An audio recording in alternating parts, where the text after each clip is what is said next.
Hi my dear all, मैं doctor Manjusha आप सबका वेलकम करती हूँ आपके अपने ही YouTube channel Manjusha and influencer. Life was always very tough in hills, but it was never as risky as it is now.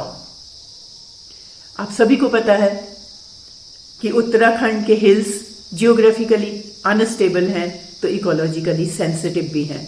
For example, ये एक अर्थक्वेक प्रोन एरिया है।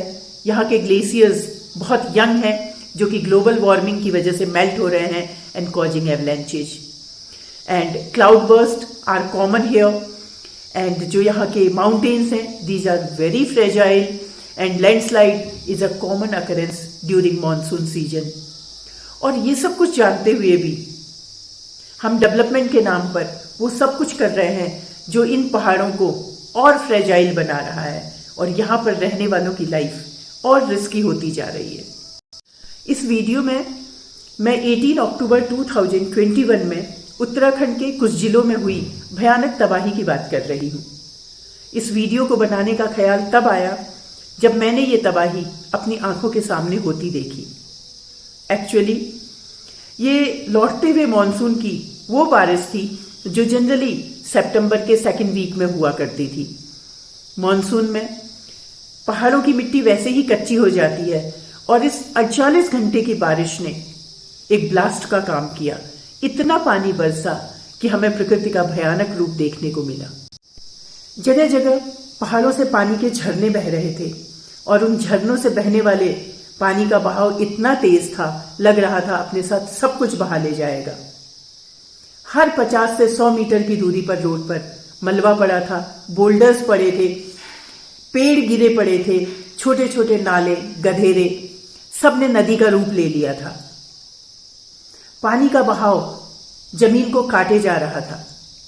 आज भी जब पुरानी वीडियो को देखती हूं तो पानी की आवाज सुनकर एक दहशत सी होने लगती है। मैं 26 साल तक पहाड़ में रही, आज फिर पहाड़ों में वापस आई हूं। मैं ये महसूस कर पा रही हूं कि हमें प्रकृति के इस संकेत को नजरअंदाज नहीं करना चाहिए।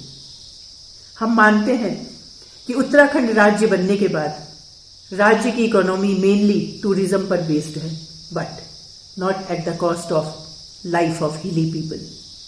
टूरिज्म को बढ़ावा देने के लिए अनरेगुलेटेड कंस्ट्रक्शन जैसे कि होटलों का निर्माण, रोड्स का expansion, mindless cutting of trees, इन सब ने हमारे पहाड़ों को नाजुक बना दिया है। अगर हम टूरिस्ट की बात करें तो वो नेचर लवर टूरिस्ट जो प्रकृति के सौंदर्य को देखने के लिए शहरों की भागदौड़ से भरी जिंदगी से दूर यहाँ आते हैं, वो पहाड़ में आकर शहर के कंफर्ट की उम्मीद नहीं करते हैं, बल्कि वो पहाड़ की जीवन शैली को जीना चाहते हैं। ऐसे में अगर पलायन से हुए वीरान गांव को होम स्टे में बदल दिया जाए तो हमारे वीरान गांव आबाद हो जाएंगे, हमारे युवकों को रोजगार मिल जाएगा और हमारे पहाड़ भी बचे रहेंगे। अब मैं चर्चा करूंगी एक और विषय पर। हालांकि इस विषय पर आप और मैं कुछ नहीं कर सकते हैं, लेकिन अपना दृष्टिकोण तो रख सकते हैं। मैं बात कर रही हूं तुंगनाथ और केदारनाथ के ट्रैक की। तुंगनाथ का ट्रैक शुरू होता है चोपता से और केदारनाथ का ट्रैक शुरू होता है गौरीकुंड से। तुंगनाथ में चोपता से तुंगनाथ तक जो हाइट है लगभग 1100 मीटर की हाइट को कवर करने के लिए हम 4 किलोमीटर का ट्रैक करते हैं, जबकि वहीं केदारनाथ में गौरीकुंड से केदारनाथ की हाइट लगभग 1600 मीटर है। 1600 मीटर की हाइट को कवर करने के लिए हम 16 किलोमीटर का ट्रैक करते हैं। 1100 मीटर के लिए 4 किलोमीटर का ट्रैक एंड 1600 मीटर के लिए 16 किलोमीटर का ट्रैक। केदारनाथ का ट्रैक करते समय आप आगे नहीं बढ़ते हैं, बल्कि घुमावदार ट्रैक पर आप चलते ही रहते हैं। तो सोचिए, इस 16 किलोमीटर के ट्रैक को बनाने में हमारे माउंटेन्स को, हमारे पहाड़ों को कितना नुकसान हुआ होगा, इसका अंदाजा आप आसानी से लगा सकते हैं।